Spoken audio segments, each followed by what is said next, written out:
Hey there, everybody. Your favorite Reverend here, Raven Merle, here to read you the first of the 36 lessons of Vivec. This is Sermon 1.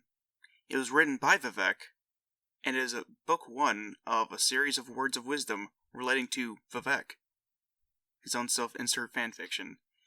So, let's begin. He was born in the Ash among the Velothi, and on Chimera, before the war with the Northern men.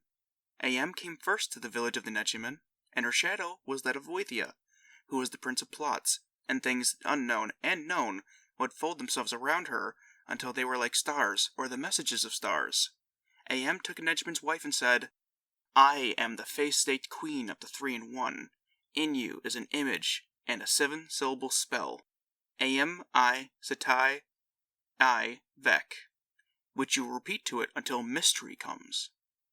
Then Am threw the Nechiman's wife into the ocean water, where Druze took her into the castles of glass and coral.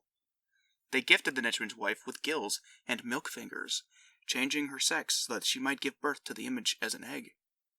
There she stayed for 7 or 8 months. Then Set came to the Nechiman's wife and said, I am the clockwork king of the 3-in-1. In you is an egg of my brother-sister, who possesses invisible knowledge of words and swords, which you shall nurture until the Hortator comes. And Set then extended his hands, and multitudes of homunculi came forth, each like a glimmering rope through the water, and they raised the Nechiman's wife back to the surface world, and set her down on the shoals of Azura's coast. There she lay for 7 or 8 more months, caring for the egg knowledge, by whispering to it the codes of Mephala, and the prophecies of Eloth, and even the forbidden teachings of Trenemech. 7 Daedroth came to her one night, and each one gave to the egg new motions that could be achieved by certain movements of the bones. These are called the Barons of Move Like This. Then an 8th Daedroth came, and he was a demi-prince, called Fa Nuit Hen, or the multiplier of motions known.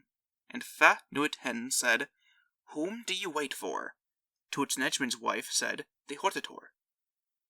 Go to the land of the Indriel in 3 months' time, for that is when war comes. I return now to hunt the warriors who fell, and still wonder why. But first, I show you this. Then the barons and the demi-prince joined together into a pillar of fighting cells terrible to behold, and they danced before the egg and its learning image. Look, little Vec, and find the face behind the splendor of my bladed carriage, for in it is delivered the unmixed conflict path, perfect in every way. What is its number? It is said the number is the number of birds that can nest in an ancient triple tree. Less 3 grams of honest work, but Vivec in his later years found a better one, so gave this secret to his people. For I've crushed a world with my left hand, he will say. But in my right hand is how it could have won against me. Love is under my will only. The ending of the words is LMCV.